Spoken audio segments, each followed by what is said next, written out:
करें बेटा स्टार्ट। तो पढ़ा बेटा कुछ थोड़ा बता, कहाँ तक कवर अप कर लिया हुआ है आप लोगों ने अपनी तरफ से, बताओ। बोल विदिशा, कहाँ तक कवर अप कर लिया? कूलम्स लॉ तक ही किया है। थोड़ी स्पीड बढ़ाओ भाई, स्पीड बढ़ाओ, क्योंकि देखो आप मेरे हिसाब से मत चलो, मैं एकदम स्पीड बढ़ा दूंगा। मैं आज जब टॉपिक चल रहे होंगे ना बढ़िया से, तो एकदम स्पीड बढ़ानी भी पड़ेगी। आपने कहाँ तक कर लिया बेटा?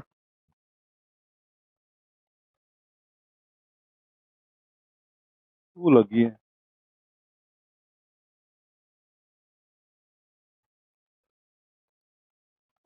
पीरियोडिक तो अब है ही है, वो तो होते ही रहेंगे बेटा, 2 महीने पढ़ लिया हमारी तरफ से।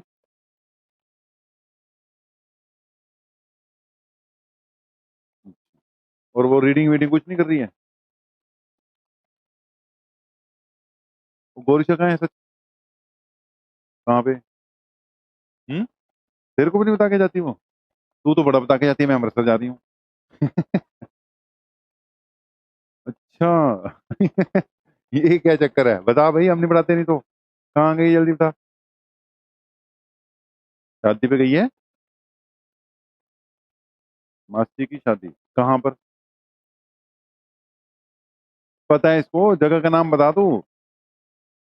मुझे लग रहा है डेस्टिनेशन वेडिंग गई है, पेरिस पुरिस कहीं पर, ऐसे। Destination wedding. ये सब पता है इसको।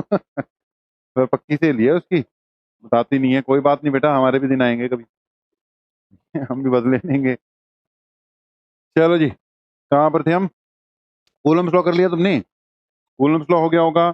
कूलम्स लॉ में तो बस हमारे पास बेटा फिर बेसिक सी बात है, एफ इज इक्वल टू के Q1 Q2 bye r square. के की वैल्यू सबको पता है, न्यूमेरिकल्स भी चलो हमने इसमें जो भी है एक आधा हमने कवर अप कर ही रखा, ठीक है। तो कूलम्स लॉ कवर अप हो गया। कूलम्स लॉ में Coulomb's law in vector form हम बात कर रहे थे, ये भी हमने क्या कर दिया, कवर अप कर दिया। उसके बाद बेटा forces between multiple charges, Coulomb's law पे बेस कुछ न्यूमेरिकल्स, ठीक है, ये भी हमने क्या किए, कवर अप किए। इधर उधर से अभी नहीं कर रहे, अभी सिर्फ किस पे कर रहे हैं, एनसीईआरटी के कर रहे हैं। एग्जांपल 1.4 ये मैंने करवा दिया, Coulomb's law of electro force between electron electron और प्रोटॉन प्रोटॉन वाला, ठीक है, ये वाला हमने कवर अप कर लिया जी आपका। ये सोल्यूशन है इसका। दो चार्ज मेटलिक स्फीयर वाला 1.5 भी हमने कवर अप करवा दिया, ठीक है, ये तो क्लास में कवर अप हो गया। 1.6 three charges Q1 Q2 Q3 each equal to Q, ये भी कवर अप कर दिया। जो ट्रायंगल के सेंटर पे क्या आ रहा था, जिसमें ट्रायंगल के बिल्कुल सेंट्रोइड पे इलेक्ट्रिक फोर्स कितना आ रहा था, थर्ड चार्ज पर 0 आ रहा था। ओके, 1.7 भी कवर अप कर लिया हुआ है। इसके बाद बेटा आज का जो टास्क है, 1.7 consider charge Q minus player the vertices of an equilateral triangle as shown in figure. Okay, ये वाला क्वेश्चन पूछा ना आपने, 1.7 देखना बेटा, ये क्वेश्चन पूछ रही है कि consider consider charge Q minus Q place at the vertices of an equilateral triangle. ये कोई क्या दे रखा है क्वेश्चन में, फिगर यहां पर है नहीं, बना देते हैं। इक्विलेटरल ट्रायंगल है, थ्री चार्जेस है Q minus Q place at the vertices of equilateral triangle as shown in figure. ये ऊपर वाला Q है, नीचे वाला Q है। माइनस Q किसको ले रखा है इसने, मेरे को जल्दी से बता दो। ऊपर वाले को माइनस Q ले रखा है, इसको Q ले रखा है, और इसको भी क्या ले रखा है, Q ले रखा है। Okay, as shown in figure, what is the force on each charge. Each charge पे क्या चाहिए, फोर्स चाहिए। साइड्स बेटा क्या दे रखी है, जल्दी से बता दो, देख के बताना। साइड्स क्या दी है, एल। साइड्स दे रखी है एल, एल एंड एल। ध्यान से सुनना, फोर्स ऑन ईच चार्ज के मैग्नीट्यूड में फर्क पड़ जाएगा। अब हम इनके नाम लिख लेते हैं। इस पॉइंट का मैंने नाम क्या रख लिया बेटा, ए। इस पॉइंट का नाम क्या रख दिया, B. And this is point C. तो एक पॉइंट ए हो गया, दूसरा पॉइंट बी हो गया, तीसरा पॉइंट क्या हो गया, सी हो गया। ध्यान से सुनना, मुझे इस पे लगने वाला नेट फोर्स चाहिए, राइट। आप सोचो इसके ऊपर कितने फोर्सेस लग रहे होंगे, इसके आसपास चार्जेस कितने हैं, दो, माइनस Q और Q। तो फोर्स भी कितने लगेंगे, दो ही लगेंगे। ये नेगेटिव है, नेगेटिव इसको क्या करेगा, अट्रैक्ट कर लेगा, बोलो समझ गए। ये पॉजिटिव है, पॉजिटिव इसको क्या करेगा, रिपेल कर देगा। तो दो फोर्स लग गए इस पे, दोनों के बीच में एंगल कितना आ गया, 120 डिग्री, राइट है। अगर मैं इसकी बात करता हूं बेटा, इस पे, इसके ऊपर दो फोर्स लग रहे हैं, कि इसने खींचा, इसको अट्रैक्ट कर दिया, इसने क्या कर दिया, रिपेल कर दिया। एंगल इसके बीच में भी कितना है, 120 डिग्री, राइट है। अगर हम इस पे चले गए, ये नेगेटिव है, ये पॉजिटिव है, इसने इसको क्या कर लिया, अट्रैक्ट, इसने भी इसको क्या कर लिया, अट्रैक्ट। एंगल कितना आ गया, 60 डिग्री आ गया। अब यहां पे एंगल पे फोर्स का फर्क पड़ जाएगा। अदरवाइज बेटा अगर ये फोर्स एफ है तो इसने भी मैग्नीट्यूड में कितना आना है, एफ आना है, क्योंकि चार्जेस सारे के सारे मैग्नीट्यूड में क्या है, सेम। डिस्टेंसेस भी सारे क्या हैं, सेम, क्योंकि जब इन दोनों के बीच में फोर्स देख रहे हो ना बेटा, क्यू और क्यू डिस्टेंस एल, इन दोनों के बीच में देख रहे हो क्यू और क्यू डिस्टेंस एल, ये सारे मैग्नीट्यूड में क्या आने हैं, सेम ही आने हैं। और मैग्नीट्यूड में सबकी वैल्यू कितनी आनी है, के Q1 Q2 divided by L square ही आनी है। इसको मैं एफ मान के चल रहा हूं, मैग्नीट्यूड में सारे के सारे क्या आने हैं, F1। हमने इसको क्या मान लिया, एफ ही मान लिया। सारे समझना शुरू कर चुके हो भाई, कोई बात नहीं, एक ने डाउट पूछा, हम कल बोल रहे थे कि हो जाएगा, लेकिन इसको करा देते हैं। ओके, ये एफ है, ये एफ है। अब कुछ पॉइंट्स बता रखे हैं मैंने कि अगर दो इक्वल फोर्सेस 90 डिग्री पे लग जाए तो उनके बीच में नेट कितना आ जाएगा बेटा, √2f। अगर दो फोर्सेस इक्वल हो और वो 60 डिग्री पे लग रहे हो तो उनका रिजल्टेंट कितना आ जाएगा बेटा, √3f। अगर दो फोर्सेस सेम हो और 120 डिग्री पे लग रहे हो तो उनका रिजल्टेंट कितना आ जाएगा, एफ ही आ जाएगा। अब क्यों आ जाएगा वो मैं बता चुका हूं, ठीक है, पैरेललोग्राम लॉ लगाकर आया होगा सीधा। अभी फिलहाल बेटा मैं डायरेक्ट ही बता रहा हूं, एक एफ है, एक एफ है, ऐसे करके आ जाते हैं। ये 3-4 रिजल्ट होते हैं। एक और रिजल्ट होता है कि अगर तीन फोर्सेस एफ, एफ और एफ तीनों एक दूसरे पे कितने एंगल पे लग रहे हो बेटा, 120 डिग्री ईच लग रहे हो, तो इनका रिजल्टेंट तो कितना आ जाता होता है, 0 ही आ जाता होता है। अच्छा एक बात है कि मैंने बोला क्वेश्चन हमने एनसीईआरटी का करना ही करना है, छोड़ना नहीं है। जब सॉल्व क्वेश्चन कर रहे होंगे ना, सोल्यूशन उसका नहीं देखना, फिर अगर नहीं समझ में लगता तो हम अपना सोल्यूशन ही करेंगे, ठीक है जी। कई बार कहते हैं जैसे इसको समझ में नहीं लगा, मान लो आपको किसी को भी, तो कंफ्यूज कर देते हैं। सोल्यूशन में एनसीईआरटी बुक क्या कर सकती है, आपको कंफ्यूज कर सकती है। आप अपने आप पहले ट्राई करो, नहीं होता तो उससे देख लो, अगर उससे नहीं होता, कंफ्यूज हो रहे हो तो कोई बात नहीं, आप एक दूसरे से पूछ लो या मेरे से पूछ लो, फिर मैं बता दूंगा। अब जैसे इसको हम अपने तरीके से कर रहे हैं, सिंपल तरीके से। ओके, अब देखो बोर्ड पर, ये एफ है, ये एफ है, एंगल कितना है, 120 डिग्री है। तो जो आपका सी है ना बेटा, इस पे तो नेट फोर्स किसके इक्वल आ गया, एफ के इक्वल ही आ गया। लास्ट में वैल्यू भर देंगे, लास्ट में इसकी वैल्यू भर देंगे, राइट है। जो ये है एफ है, ये भी एफ है, एंगल कितना है, 120 डिग्री। तो इस पे जो बी पे लगने वाला बेटा नेट फोर्स आ गया, वो भी किसके इक्वल आ गया, एफ के इक्वल ही आ गया, ठीक है जी। अब ऊपर देख ले, ये एफ है और ये भी क्या है, एफ है, लेकिन इनके बीच में एंगल कितना है, 60 डिग्री। तो इनका जो रिजल्टेंट है बेटा, ये कितना आ गया, √3f, ठीक है जी। तो हमारा जो इसका आंसर बनेगा ना, हम कहेंगे force on charge place at C is equal to 1/4πε0 Q²/L²। देखो कुछ बातें हैं, जैसे एक बात, अब एग्जाम में अब के मत छोड़ आना, मैंने पहले भी बोला था, हमने इजी करने के लिए फार्मूला क्या बना रखा है, F इज इक्वल टू के Q1 Q2/R²। लेकिन एग्जामिनर कहेगा भाई के क्या है, के तो हर क्वेश्चन में आता है, हर चैप्टर में के की वैल्यू अलग होती है। तो फाइनल आंसर आपने क्या भरना है, के की जगह पे 1/4πε0 भरना है, समझ गए। अगर ये न्यूमेरिकल दूसरे टाइप का दिया हो, वैल्यूज निकालनी हो, तो वहां पे टेंशन नहीं होती, क्योंकि वहां पे के की हम वैल्यू भर चुकी होते हैं, 9 × 10⁻9 भर चुके होते हैं। मेरा पॉइंट समझ गए कि नहीं, जहां पे तो न्यूमेरिकल वैल्यूज दे रखी होती हैं, वहां पे आपको इसकी टेंशन नहीं रहती, क्योंकि आप फाइनली के की वैल्यू भर चुके होते हैं 9 × 10⁻9। लेकिन जिसमें एंड में के टर्म्स में छोड़ना है, तो के में नहीं छोड़ना, उसको 1/4πε0 लिख देना है। ओके बोलो बेटा, हो जाएगा। इस पे आंसर कितना लिख देना है, √3 × f की जो भी वैल्यू होगी भर देना, इसमें यही आ जाएगा इसका। तो इट वाज कहां पे बेटा, अगर बेटा ऊपर वाला माइनस है तो उसी से तो डायरेक्शन पलटी है ना, उसी से क्या पलटा है, एंगल 120 डिग्री की जगह क्या हो गया, 60 डिग्री हो गया ना, मोटा मोटा, समझ गए ना।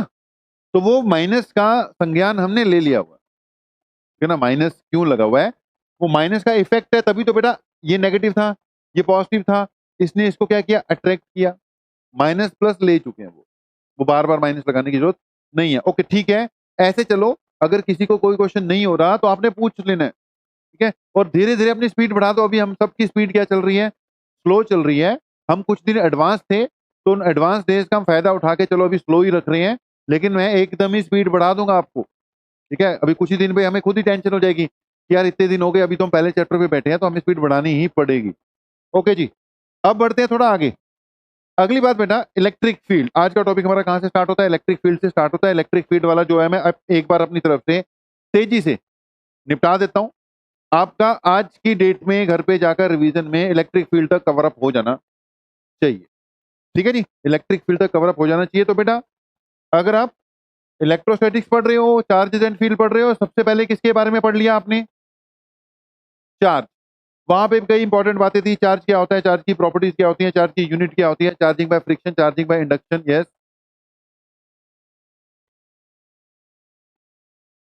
Coulomb's law in position vector form, हाँ उसको देख लो। हाँ R1 R2 है, देख लो, अगर नहीं समझ में लगेगा तो मैं बता दूं। पोजीशन वेक्टर फॉर्म वाला कोई बात नहीं, बता दूंगा, अभी नहीं बताऊंगा, अभी नहीं बताऊंगा। पोजीशन वेक्टर फॉर्म वाला जो है ना वो भी बता दूंगा। अभी मैं एक बार आज का काम दे दूं ना आपको कि आज यहां तक हमने क्या करना है कवर, नहीं तो फिर हमारा ये रह जाएगा। बता देंगे, बता देंगे। इलेक्ट्रिक फील्ड, तो अगला टॉपिक बेटा कौन सा आपका, इलेक्ट्रिक फील्ड। तो हम कह रहे थे चार्ज के बारे में पढ़ लिया। दूसरी स्टेज क्या चले गई, कूलम्स लॉ। और तीसरी स्टेज क्या आ गई बेटा आपकी, कंसेप्ट ऑफ इलेक्ट्रिक फील्ड। जितनी डिटेल में पहले बातें होंगी उतनी डिटेल में नहीं होनी। आप अपने नोट्स पढ़ते रहो। अभी फिलहाल हम सीधा किस पे जाएंगे कि अगर कहीं पे कोई चार्ज होगा या सेट ऑफ चार्जेस होंगे तो उसके आसपास बेटा एक रीजन डेवलप हो जाता है जिसमें इस चार्ज का इफेक्ट क्या किया जा सकता है, फील्ड किया जा सकता है। और उस पूरे रीजन को क्या बोल देते हैं हम, इलेक्ट्रिक फील्ड बोल देते हैं, राइट है। अब इलेक्ट्रिक फील्ड को किसी भी जगह पर, जैसे इस गिवन चार्ज से r डिस्टेंस पर मुझे इलेक्ट्रिक फील्ड की क्या फाइंड करनी हो, स्ट्रेंथ फाइंड करनी हो, तो इलेक्ट्रिक फील्ड स्ट्रेंथ मेन हमारी टर्म हमारे पास क्या है, इलेक्ट्रिक फील्ड स्ट्रेंथ, जिसको आप किससे डिनोट करते हो, ई से डिनोट करते हो। तो इस पर्टिकुलर पॉइंट पर अगर मुझे बेटा क्या कैलकुलेट करनी है, इलेक्ट्रिक फील्ड स्ट्रेंथ कैलकुलेट करनी है, तो electric field strength is equal to force experience per unit charge by a test charge. ऐसे था कुछ कि किसी भी जगह पर अगर मुझे किसी गिवन चार्ज का, गिवन चार्ज को हम क्या कर देते हैं बेटा, सोर्स चार्ज, ये गिवन चार्ज है पॉजिटिव है मान लेते हैं, इसको बोलते हैं सोर्स चार्ज। सोर्स चार्ज से r डिस्टेंस पर इस जगह पर मुझे इसका इफेक्ट फाइंड करना है, यानी इसके फील्ड की क्या फाइंड करनी है बेटा, स्ट्रेंथ फाइंड करनी है। तो that strength is measured in terms of a quantity known as electric field strength. F के बाद हमारे पास अगली टर्म क्या आ जाती है इस चैप्टर में, इलेक्ट्रिक फील्ड स्ट्रेंथ ई। उसकी डेफिनेशन क्या होती है, जब फील्ड की स्ट्रेंथ फाइंड करनी है तो मुझे यहाँ पर एक दूसरा चार्ज रखना पड़ेगा, जिसको कौन सा चार्ज बोलते होते हैं हम, टेस्ट चार्ज। ये वाला चार्ज जिसका फील्ड है इसको कौन सा चार्ज बोलेंगे हम बेटा, सोर्स चार्ज। इसको क्या बोलेंगे, सोर्स चार्ज। और ये वाला चार्ज कौन सा हो गया आपका, टेस्ट चार्ज। तो एक सोर्स चार्ज हो गया, दूसरा कौन सा हो गया आपका, टेस्ट चार्ज। ओके, तो electric field strength is defined as force experience per unit charge by the test charge. अगर मैंने यहाँ पे टेस्ट चार्ज रखा हुआ है, ये चार्ज क्यू है, तो इसने यहाँ पर बेटा कितना फोर्स एक्सपीरियंस करना था, कूलम्स लॉ के हिसाब से k Q1 Q2 divided by r square experience करना था कि नहीं, बोला करो, ये एक्सपीरियंस करना था। ओके, तो electric field due to point charge बेटा कितना आ गया, एफ की जगह अपने पास आ जाएगा k q naught divided by r square, नीचे क्यू नॉट से क्यू नॉट कैंसिल, यानी इलेक्ट्रिक फील्ड का फार्मूला कितना आ गया, फील्ड स्ट्रेंथ का k q by r square. Okay, k वही तुम्हारा पुराना 9 इंटू 10⁻⁹ या 1 divided by 4 pi epsilon naught. मैंने ज्यादा समय नहीं लगाया, सीधा फार्मूले पे चले गया मैं, याद रखना फार्मूला। इलेक्ट्रिक फील्ड स्ट्रेंथ का फार्मूला क्या है, k into q divided by r का square, k q by r square. कैसी क्वांटिटी बेटा, it is a vector quantity. Unit इसकी न्यूटन पर कूलम, यूनिट क्या बन जाएगी इसकी, न्यूटन पर कूलम। क्वांटिटी कैसी है, वेक्टर क्वांटिटी है। सबसे पहले नंबर पे तुमने क्या याद कर लिया, किसी भी गिवन चार्ज से r डिस्टेंस की दूरी पर बेटा इलेक्ट्रिक फील्ड स्ट्रेंथ का फार्मूला ढूंढ लिया। क्या फार्मूला आ गया? k into q divided by r का square, k q divided by r square, inversely proportional to r square. Medium पे भी डिपेंड करता है। अगर ये चार्ज किसी ऐसे मीडियम में पड़ा हो जिसका डाइलेक्ट्रिक कांस्टेंट कितना है? कैपिटल के, तो रिजल्ट यही रहेगा, बस नीचे क्या आ जाएगा? कैपिटल के भी आ जाएगा। कैपिटल के क्या हो गया? Dielectric constant. समझ रहे हो सारी बातों को? ठीक हो गया जी। तो कैपिटल के भी आ जाएगा। कैपिटल के क्या हो गया आपका? Dielectric constant. तो ई इज इक्वल टू के इंटू क्यू डिवाइडेड बाय के आर स्क्वायर फार्मूला। कैसी क्वांटिटी था? Vector quantity. वेक्टर क्वांटिटी तो इसकी क्या होनी चाहिए बेटा? डायरेक्शन भी होनी चाहिए। डायरेक्शन के बारे में आप अपने नोट चेक कर रहे होंगे तो वहां पे लाइन लिखी होगी कि direction of the electric field is that direction in which the test charge experience force. मिल गई? ये मिलेगी आपको, मैं वैसे लिखवाता हूं कि इलेक्ट्रिक फील्ड वेक्टर क्वांटिटी है, उसकी डायरेक्शन क्या होती है बेटा? The direction in which the test charge experience force. Okay, अगर पॉजिटिव चार्ज है बेटा तो उसका इलेक्ट्रिक फील्ड हमेशा कैसे लेते हैं? Radially outwards. अगर नेगेटिव है तो कैसे लेते हैं? हमेशा रेडियली इनवर्स। नेगेटिव का रेडियली इनवर्स, पॉजिटिव का रेडियली आउटवर्ड। अब फील्ड को एक्सप्लेन करना हो, ये करना हो, वो करना हो, हम टाइम लगाते होते हैं, लेकिन अब हम टाइम नहीं ना लगा रहे। अब तो बस आपको याद दिला रहे हैं कि ये फार्मूला है। यानी जब आप रिवाइज कर रहे होगे बेटा, अब ज्यादा टाइम खराब नहीं करोगे। आप अपनी कॉपी खोलोगे, इलेक्ट्रिक फील्ड की डेफिनेशन पढ़ोगे, सीधा किस पे चले जाओगे? इलेक्ट्रिक फील्ड स्ट्रेंथ पर, जिसका फार्मूला क्या आ गया? K q divide by r square. आगे कई स्पेशल फार्मूले आएंगे, डायपोल का इलेक्ट्रिक फील्ड, ये वो आएंगे, देखते हैं। अभी फिलहाल पॉइंट चार्ज का क्या आ गया? K Q divided by r का स्क्वायर। ठीक है। इससे अगली बात कि जब इलेक्ट्रिक फील्ड पढ़ लोगे तो यहां पर भी electric field due to multiple charges आएगा। ये मैंने करा दिया, electric field due to point charge हो गया अपना, इलेक्ट्रिक फील्ड की डायरेक्शन भी होगी। ठीक है जी। कैसे फाइंड करते हैं? पॉजिटिव है तो रेडियली आउटवर्ड्स, नेगेटिव है तो रेडियली इनवर्ड्स। ओके, इसके अलावा मैंने बोला अगर एक नहीं दो नहीं कैसे आ जाएंगे? मल्टीपल चार्जेस आ जाए। कैसे चार्जेस आ जाए बेटा? Multiple charges. तो जैसे कूलम्स लॉ में सुपरपोजिशन प्रिंसिपल लगने लग गया था, यहां पे भी क्या लगना शुरू हो जाएगा? सुपरपोजिशन प्रिंसिपल लगना शुरू हो जाएगा। राइट है। दो चार्ज होंगे तो बस दो चार्ज का इलेक्ट्रिक फील्ड आ जाएगा, E1 प्लस E2। तीन होंगे तो तीन का इलेक्ट्रिक फील्ड आ जाएगा, चार होंगे तो चार का आ जाएगा। लेकिन ऐड करते वक्त जैसे अभी एक क्वेश्चन किया, क्या करना पड़ेगा? हमें डायरेक्शन का ध्यान रखना पड़ेगा। जैसे अभी एक क्वेश्चन चल रहा था, हम सेम क्वेश्चन करते हैं। हम क्या करते हैं? सेम क्वेश्चन करते हैं। यहां पे क्या रखा हुआ? Minus Q. यहां पे क्या रखा हुआ? क्यू। और यहां पे भी क्या रखा हुआ है? क्यू। ठीक है जी। अब जब आप इलेक्ट्रिक फील्ड फाइंड कर रहे होते हो ना बेटा, सिंगल चार्ज से काम चलता है। फोर्स के लिए दो चाहिए, कम से कम दो चाहिए। इलेक्ट्रिक फील्ड में एक से ही काम चलना शुरू हो जाएगा। तो अगर मैं इस जगह को क्या कर देता हूं? खाली कर देता हूं, तो मेरे पास कितने चार्जेस है? दो चार्जेस है। जल्दी बोलो, सही है। मुझे इस जगह पर इस बार फोर्स नहीं, फोर्स फाइंड करना होगा तो मुझे यहां पे भी चार्ज रखना पड़ेगा। मुझे इस जगह पे क्या चाहिए? सिर्फ इलेक्ट्रिक फील्ड चाहिए। तो इस जगह पे दोनों का इलेक्ट्रिक फील्ड होगा, इसका भी होगा और इसका भी होगा। जल्दी बोलो, समझ गए? ये नेगेटिव है।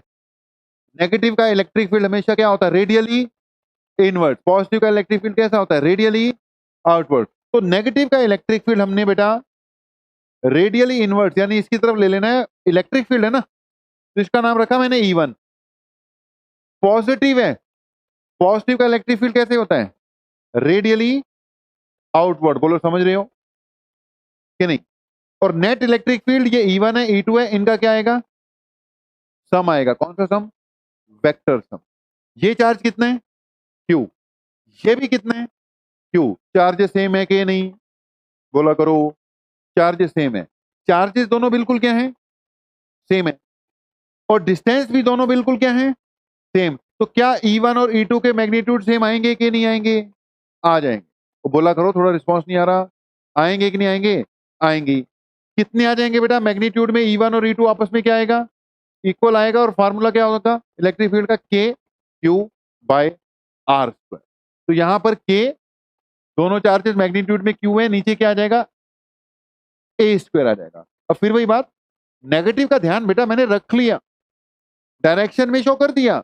अगर ये पॉजिटिव होता तो इसका मैं जो इलेक्ट्रिक फील्ड है ऊपर नहीं नीचे को दिखा रहा होता, एंगल 60 बन रहा होता। नेगेटिव का कंसिडरेशन हो चुकी है, ठीक है जी। तो आपने नेगेटिव की चिंता नहीं करनी, हमने नेगेटिव का जो भी है वो तो यूज कर लिया हमने। बोलो ठीक हो गया। दोनों का मैग्नीट्यूड ए, ये भी ई है, ये भी ई है। एंगल कितना है जल्दी से बता दो दोनों के बीच में, 120 डिग्री। तो रिजल्टेंट इलेक्ट्रिक फील्ड भी कितना होगा, ई ही होगा। ठीक है, अभी एक एक एक एक मतलब खूब सारे न्यूमेरिकल करवाने का अपने पास टाइम नहीं है, करने का तुम्हारे पास हो सकता है। तो आप अपनी कॉपी में इससे रिलेटेड खूब सारे न्यूमेरिकल, कम से कम 5-7 न्यूमेरिकल तो डायरेक्टली जब टॉपिक कराया होगा आपकी बुक में आए होंगे, तो आपने कवर अप करने हैं। दैट मीन्स हमने पॉइंट दिया, इलेक्ट्रिक फील्ड पढ़ना है, उसका फार्मूला KQ/R² याद रखना है, प्लस 2-4 जितने भी कॉपी में सॉल्व न्यूमेरिकल हमने करवाए होंगे पिछली बार वो कर लेने। ठीक है, और आगे बढ़ जाना है, ज्यादा चक्कर में नहीं पड़ना, आगे बढ़ जाना है। अगर हम आगे बढ़ते हैं तो रिप्रेजेंटेशन ऑफ इलेक्ट्रिक फील्ड की क्या आ जाती है, बात आ जाती है, रिप्रेजेंटेशन ऑफ इलेक्ट्रिक फील्ड कि कैसे कैसे रिप्रेजेंट किया जा सकता है। एक पॉइंट है था रिप्रेजेंटेशन ऑफ इलेक्ट्रिक फील्ड की, इलेक्ट्रिक फील्ड को कैसे रिप्रेजेंट करोगे। अब रिप्रेजेंटेशन ऑफ इलेक्ट्रिक फील्ड जब कर रहे होगे तो आपको क्या मिलेंगी, इलेक्ट्रिक फील्ड लाइंस मिलेंगी, उसकी प्रॉपर्टीज मिलेंगी, मिल जाएंगी। तो अगर आपके पास एनसीईआरटी बुक है उसमें भी मिल रही होंगी, अगर आपके पास बेटा नोट्स हैं कॉपी वाले तो उसमें भी मिल रही होंगी। तो आपको इलेक्ट्रिक फील्ड लाइंस भी पढ़नी है, and very very important topic है, it's very very important topic. समझ गए, क्लियर है। तो ये एक इंपॉर्टेंट टॉपिक की कैटेगरी में चल जाएगा। इलेक्ट्रिक फील्ड लाइंस क्या है बेटा, imaginary lines use to represent electric field at a particular place. फिर इसकी प्रॉपर्टीज है, और दो two electric field line intersect नहीं कर सकती, टेंजेंट ड्रॉन टू मिल गई सारी की सारी के नहीं, तो भाई आपको अपने आप पढ़ना है। अब यहाँ पे बोर्ड पे लाएंगे तो समय बहुत बीत जाएगा, बोर्ड पे नहीं लेकर आ रहे। मैंने इस पे क्या लगा दिया, स्टार ही लगा दिया। मतलब ये तो मैं शुरू से कहता हूं, जब मैंने फुल सिलेबस कराया तब बोला कि जो बोर्ड पे आएगा वही बोर्ड में आएगा, उससे बाहर कुछ भी नहीं आएगा, राइट। तो आपकी कॉपी में जो भी आया होगा वो पहले एक बार बोर्ड पे आ चुका है। अब बोर्ड एग्जाम के लिए एक एक चीज इंपॉर्टेंट है, कुछ नहीं छोड़ेंगे हम। अब जब रिवीजन मोड में है तो रिवीजन मोड में कुछ चीजें मैं वहां से स्किप करके ये एज्यूम करते हुए कि वे इजी है, बच्चा अपने आप करेगा, लेकिन अब जो बोर्ड पर आई हैं अब आप समझो वो उससे भी ज्यादा इंपॉर्टेंट हो गई कि नहीं हो गई। अब छटनी कर कर बोर्ड पर आ रही है, तो डायलॉग अब भी वही है कि जो बोर्ड पे आएगा बोर्ड में उसी में से आएगा, बाहर कुछ भी नहीं आना। तो इस पे स्टार लग गया भाई, करना अपने आप है, कर लोगे, कर लोगे इसको। टेस्ट होगा तो मैं इसके हिसाब से टेस्ट डालूंगा सारे के सारे। तो electric field lines, properties of electric field lines बेटा अपने आप करनी होगी। अब जो आपकी इलेक्ट्रिक फील्ड लाइंस है ये बेटा कई तरह की होती हैं, जैसे ये किसकी इलेक्ट्रिक फील्ड लाइंस है जल्दी बताओ, रेडियली आउटवर्ड है तो कौन सी है, पॉजिटिव पॉइंट चार्ज। ये कैसी है, रेडियली इनवर्ड्स, तो ये कैसे है, नेगेटिव पॉइंट। कई बार ये भी क्वेश्चन आया हुआ है कि अगर दो पॉजिटिव पॉजिटिव बेटा आसपास पड़े हुए हैं तो उनकी इलेक्ट्रिक फील्ड लाइंस कैसी होंगी, ये भी बनी होंगी आपकी कॉपी में पहले ही के नहीं बनी हुई, बनी होंगी। तो कैसे फील्ड लाइंस बनती है, इन पे क्वेश्चन आ सकता है, राइट है। और अगर एक पॉजिटिव और नेगेटिव होंगे तो उनकी इलेक्ट्रिक फील्ड लाइन कुछ ऐसी होती है। तो मेरे कहने का मतलब मैंने बड़ी जल्दी कुछ नहीं समझाया, आगे बढ़ा दिया। मैं बस ये कहना चाहता हूं इलेक्ट्रिक फील्ड लाइंस अपने आप में वेरी वेरी इंपॉर्टेंट चीज है। तो इलेक्ट्रिक फील्ड में एक हमने क्या करवाया, KQ/R² अभी तक, और कुछ भी नहीं। दूसरा क्या बोला, इलेक्ट्रिक फील्ड लाइंस पढ़ लेना, प्रॉपर्टीज पढ़ लेना, राइट है। अब रिप्रेजेंटेशन में एक और चीज, uniform magnetic field, sorry uniform electric field. Doubt है बेटा कोई, पूछ ले अगर है तो, की खाली पे।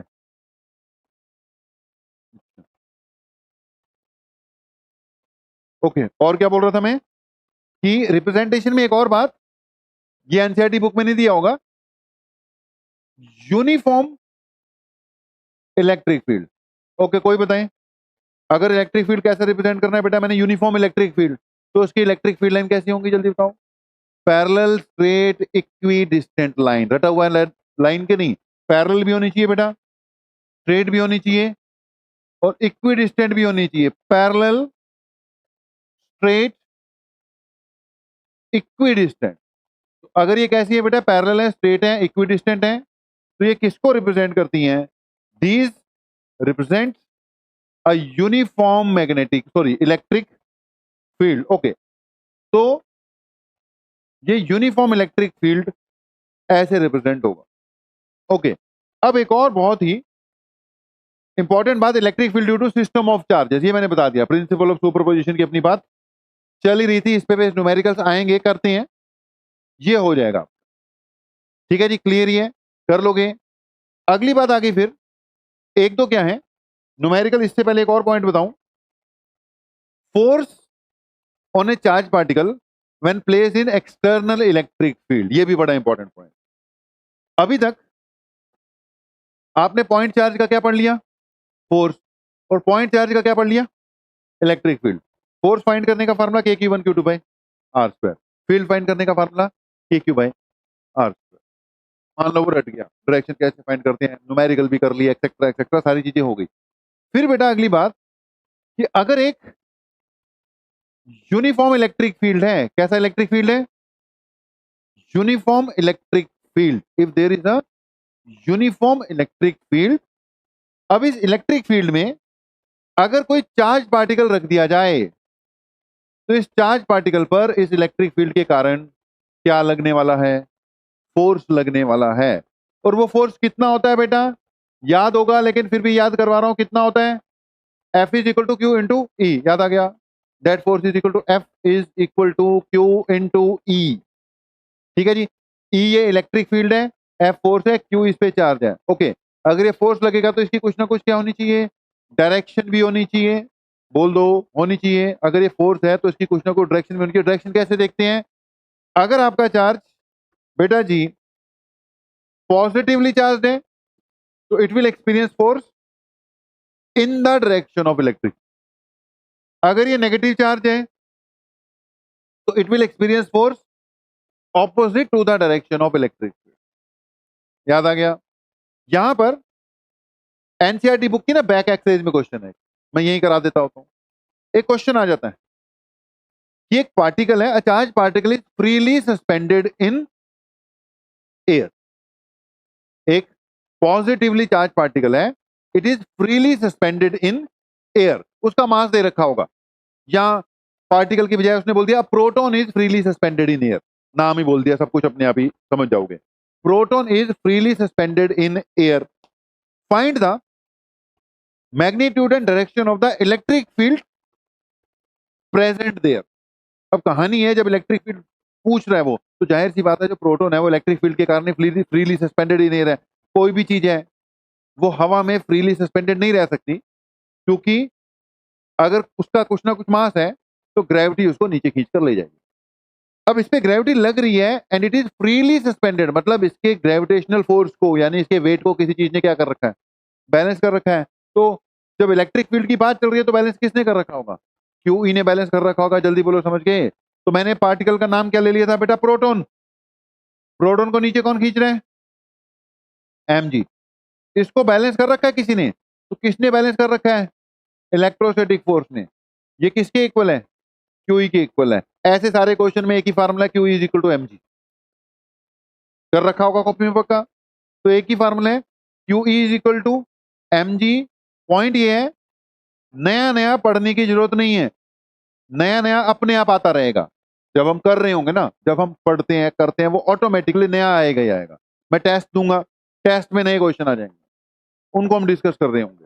कल को हम प्रीवियस ईयर क्वेश्चन कर रहे होंगे, उसमें नई चीजें मिलनी शुरू हो जाएंगी, वो अपने आप आएगा। तुमने नई किताब, नया कुछ भी नहीं पढ़ना, जो पढ़ा हुआ है उसी चीज को पढ़ना है, उसी चीज पे क्या करना है? स्टिक कर। जब आप उस चीज को पढ़ रहे होगे ना बेटा, तो आपको कई बार तो ऐसा लगेगा कि ये नया ही है, पिछली बार तो देखा ही नहीं यार, कॉपी में लिखा हुआ है, मैंने ही लिखा हुआ है, लेकिन ये मैंने कब लिख दिया। ऐसी चीजें भी बहुत आएंगी आपके पास कि आपके खुद की राइटिंग होगी, बोलोगे यार राइटिंग तो मेरी लग रही है, ये मैंने कभी सोचा ही नहीं कि ये फार्मूला था कोई। तो ऐसी चीजें आएंगी, क्योंकि कई बार हम लिखते चले जाते हैं, पढ़ते चले जाते हैं, लेकिन उनको रिवाइज नहीं किया तो भूल गए होंगे सारे के सारे। तो ऐसी नई चीजें आपको मिलेंगी ही मिलेंगी, लेकिन आपने फालतू पढ़ना ही नहीं है, जो पढ़ा हुआ है बस उसी को पढ़ते चले जाओ। तो इस टाइप का क्वेश्चन करने आपकी कॉपी में मिल जाएंगे, अदरवाइज और आ ही रहे हैं एनसीईआरटी और एनसीईआरटी से। ओके, ये वाला पार्ट कर लोगे। एफ इक्वल टू, तो कुछ नहीं बोल रहे हैं हम, कह रहे हैं एक एफ होता है, एक ई होता है, और एक ये, इन दोनों के बीच में रिलेशन क्या होगी, F is equal to Q into E होगी। ठीक है जी। उसके बाद अब हमारे पास यहाँ पे बेटा एक दो क्वेश्चन है एनसीईआरटी के, 1.7 तक मैं कवर अप करवा चुका हूँ। अब मेरे पास दो क्वेश्चन हो रहे हैं, 1.8 और 1.9 सॉल्व वाले साथ के साथ कर लेते हैं, बैक एक्सरसाइज लास्ट में करते हैं। ठीक है, करने हमने है ही है। तो 1.8 क्वेश्चन है, क्वेश्चन को ना, क्वेश्चन तो जो है सो है, कंसेप्ट है इसमें। ये कहता है कि an electron fall through a distance of 1.5 centimetre in a uniform electric field. ये यूनिफॉर्म इलेक्ट्रिक फील्ड है, नीचे पॉजिटिव है, ऊपर क्या है, नेगेटिव है। कह रहा है इलेक्ट्रॉन को यहां पर छोड़ा गया एंड इट फॉल्स। जैसे किसी चीज को ग्रेविटेशनल फील्ड में रखो तो नीचे गिरती है ना, ऐसे ही ये इलेक्ट्रिक फील्ड में रखा तो नीचे की ओर जा रहा है, क्योंकि नीचे जाएगा, देखो नेगेटिव है, नीचे पॉजिटिव है, नीचे की तरफ जाएगा। नेगेटिवली चार्ज पार्टिकल है, opposite direction of electric field पे फोर्स लगना चाहिए। बोलो क्लियर है। उसने यहाँ पे वर्ड क्या यूज कर दिया, फॉल। जैसे ग्रेविटेशनल फील्ड में कोई भी चीज नीचे की ओर फॉल करती है। ओके, ये डिस्टेंस बेटा उसने दे रखा है 1.5 सेंटीमीटर, फिलहाल मैं इसको क्या मान रहा हूं, डी मान रहा हूं। ठीक है, क्वेश्चन को ध्यान से समझना। फिर कहता है इसमें हमने एक प्रोटॉन छोड़ा, फील्ड पलटा दिया। फील्ड पलटा दिया मतलब ऊपर पॉजिटिव कर दिया, नीचे कर दिया, तो प्रोटॉन किस तरफ गिरता है, इन द डायरेक्शन ऑफ फील्ड, वो नीचे की ओर जा रहा है। जल्दी बोलो, समझ गए। डिस्टेंस ये भी कितना दे रखा है, सेम ही दे रखा है, डी। क्वेश्चन में बोला गया है दोनों केसेस में इनको डी डिस्टेंस कवर करने का क्या निकालना है, टाइम निकालना है। क्या निकालना है, टाइम निकालना है। फिर कहता है इस चीज को कंपेयर करो कि अगर ये सब किसमें हो रहा होता,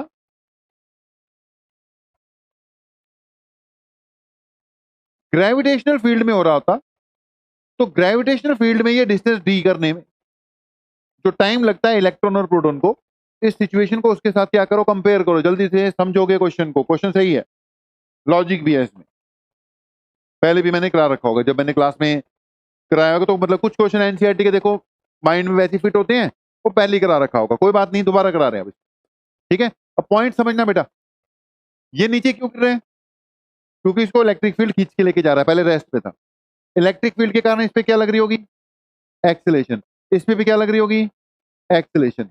एक्सेलेरेशन किसके इक्वल होती है बेटा, फोर्स अपॉन मास के। तो एक्सेलेरेशन किसके equal, Q e by mass. ये इलेक्ट्रॉन है तो क्या लगेगा, मास ऑफ इलेक्ट्रॉन।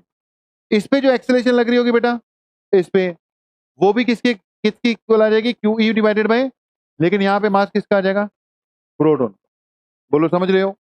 ओके, कभी भी कोई भी पार्टिकल एक्सेलेरेट हो रहा है, डिस्टेंस कवर कर रहा है, तो हम क्या फार्मूला यूज कर सकते हैं बेटा, s is equal to u t plus half a t square. जवाब दे दो, कर सकते हैं। We can use s is equal to u t plus half a t square. दोनों पार्टिकल इनिशियल वेलोसिटी जीरो थी, तो डिस्टेंस कवर्ड किसके इक्वल है, हाफ ए टी स्क्वायर। समझ गए। यहां से देखो, हाफ ए टी स्क्वायर, क्या t square equal to under root two S by A आ रहा है, टी अकेला, जो टी है ये किसके इक्वल आ गया, under root two S by A आ गया। जल्दी जवाब तो सही है। इसमें एस को मैंने क्या बोल रखा था, डी बोल रखा था, तो इस हिसाब से बेटा टी किसके इक्वल आ गया, under root two D by A आ गया। ओके, ए का जनरल फार्मूला क्या है, फोर्स अपॉन मास। एफ की जगह क्यू ई बाय एम लिख दूं, तो मैं अभी जनरल फार्मूले लगा रहा हूं, ये टू है, ये डी है, यहां पर बेटा क्यू ई बाय एम लिखा, एम चले गया ऊपर, ऊपर ही जाएगा, गलत तो नहीं लिख रहा मैं। टू डी बाय ए की जगह क्या लिख दिया मैंने, q e by m, m ऊपर चले गया। बोलो सही हो गया।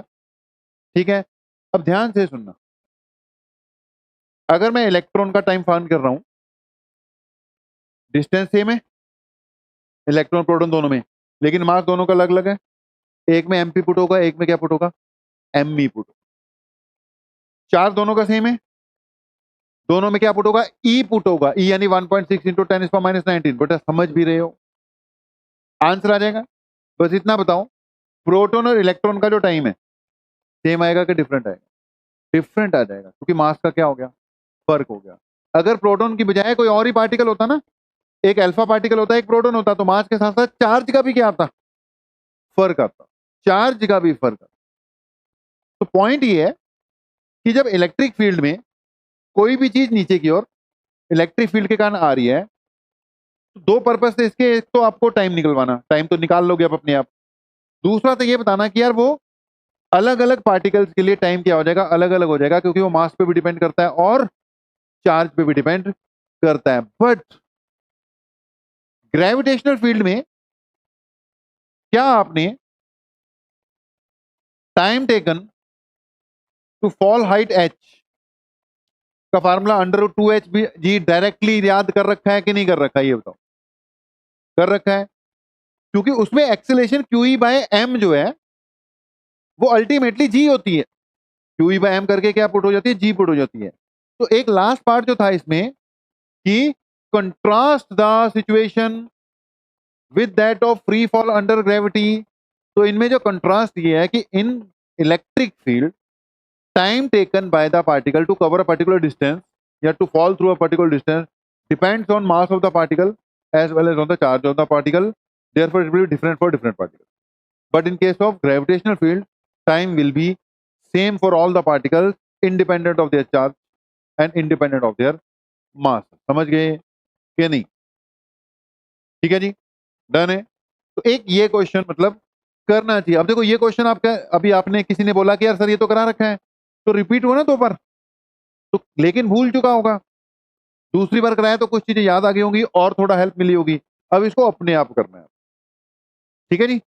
अब बढ़ते हैं थोड़ा सा आगे। एक क्वेश्चन और दे रखा है 1.9, ध्यान से सुनना।